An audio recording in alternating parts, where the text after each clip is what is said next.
in due course, but here's the tail of the tape. Right.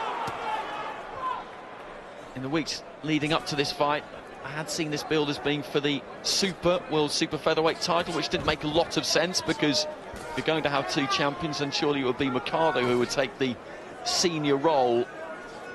As I mentioned, things with the WBA can get complicated at times. Davis with the pink gloves in that southpaw stance. It did look like he might be in with Billy Dibb for an IBF interim. Looked like he would go back down that IBF route, but Tevin Farmer is going to take on Dibb for the full title now after Kenichi Ogawa was stripped after his positive drugs test prior to his win against Farmer. Davis gets the opportunity in his first fight back after losing the title to fight for another one. Cuellar, as mentioned, hasn't fought at super featherweight, but he is a former WBA featherweight champion. He's been quite a long time out of the ring. December 2016 it was, when he lost to Abner Mares, and a matchup of two southpaws, which can be awkward at times. People often assume that the styles will gel because they're both the same style, but the simple fact is that southpaws aren't used to fighting southpaws either. No. Doesn't always make for a great fight, but it's a positive start here from Cuellar. He's come out centre of the ring trying to unsettle Davis, stop him from getting in a rhythm early, but Davis seems to have hurt Cuellar here. He's thrown some lovely counter left hands. He's just looking to try and step on Cuellar there. He was hurrying his feet up across the ring, and Cuellar just kind of dips forward a little bit in his boxing stance. Davis just dipping in with that front foot, trying to draw something from him. Love the way he's always thinking, Davis. You know, he doesn't rush in, throwing wild shots. Technically so sound. And now, look, there's one of them lovely counter left hands there, timed perfectly. Credit to Cuellar, they took it well. As soon as he saw that jab come out, he just threw that left hand over the top of it and then just dips away to his right to try and find the uppercut. The crowd in this opening round appreciating this work from Davis, who has been a while out of the ring. He will have been itching to get back in there. Good camp in Florida alongside Broner under Kevin Cunningham. He felt he needed to get away from Baltimore in the same way that Broner needed to get away from Cincinnati. Final few seconds of round one. Good left hand again there from Davis. Opening round for Cuellar, but he got through it.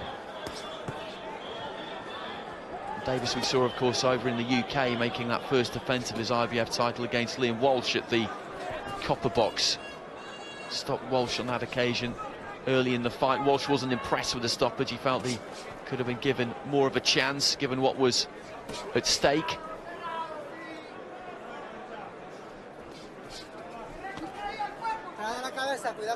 Davis just indicating to the referee that Cuellar may have caught him around the back of the head.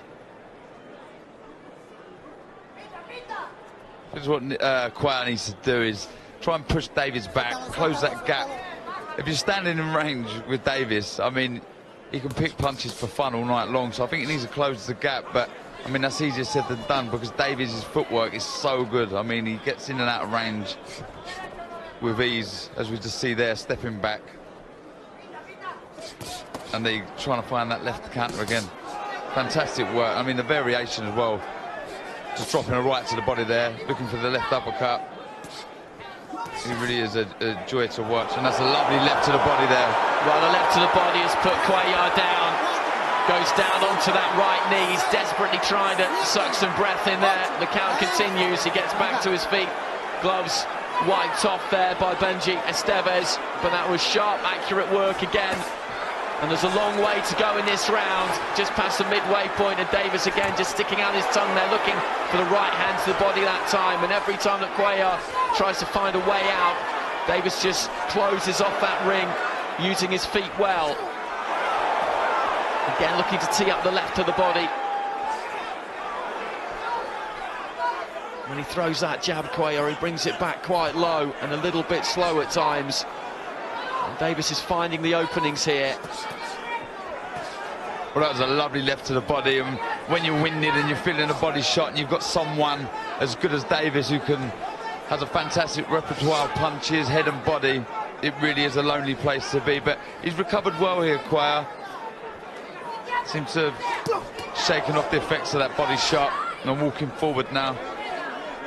But that was a lovely shot from Davis. Straight left to the midsection of Cuellar. Davis just taking the weight back, just sinking into the ropes, tucking his chin behind his shoulder, using that cross defense.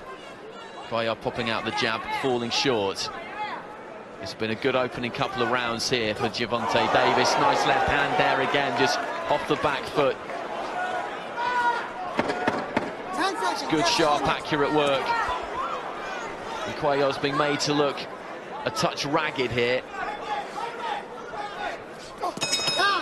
Whipping left hand, just misses the target. Here's the shot. It was lovely, lovely left hand, straight left to the rib cage of Cuellar, and they really do hurt. I know personally that they're not nice, and there you have it. There was a slight delayed reaction, but like I said, fair play to Cuellar. He come back up, come back fighting, and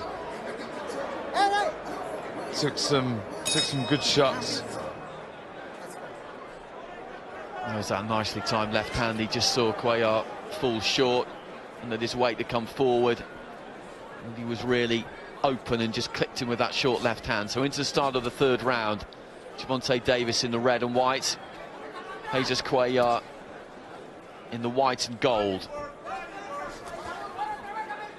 Cuellar just trying to force Davis back into that neutral corner.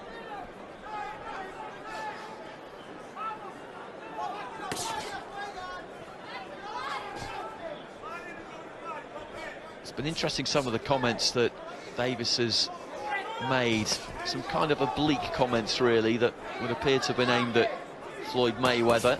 I'm not sure their relationship is that great at the moment. A clash of heads there, I think, and maybe he caught one on the bridge of the nose there, I think, Davis, because he immediately lifted his glove to that kind of area. But fight on he does. The referee didn't feel any need to get involved there, and Cuellar is just looking for a bit of a swing up here, which is going to make things very interesting. This suits Davis, this. When you're letting big shots go like Cuellar is, you leave yourself open. And one shot we've seen here is Davis throws a lovely left uppercut, and he's landed a couple already. But Cuellar will fully has a chance if he can land. I mean, he's got 21 knockouts in a 30-fight record. So, I mean, like I said before, he needs to close this gap. Try and get close to Davis, but easier said than done. He does tend to lean forward a bit, as we pointed out earlier in the fight, so when he comes in, that head does come in quite low, and a head clash is never all that unlikely. I'm not saying that he should go looking for it, Cuellar, but he's got to try and make it hard for Davis somehow, hasn't he? Yeah, he's got to try and rough him up, get in there and upset this rhythm that Davis is getting in, because he's able to pick his shots. Lovely, and there's that left uppercut I'm talking about. Fantastic shot, and I think Cuellar felt that, took a step back, and this is great work by Davis. And looking for the body again there, Davis, and down goes Cuellar. There was a right in just behind the elbow, then a left down the middle, and it's exactly the same pose that he adopted earlier in the fight, and he's sucking the air in. Back up he gets on 8. Davis again just looks to close in. Under 30 seconds left to go in the round, looking for that left again after popping out the jab a couple of times. He's trying to cover up here, Cuellar, but he goes upstairs, Davis, and down goes Cuellar again, and the referee has weighed this off.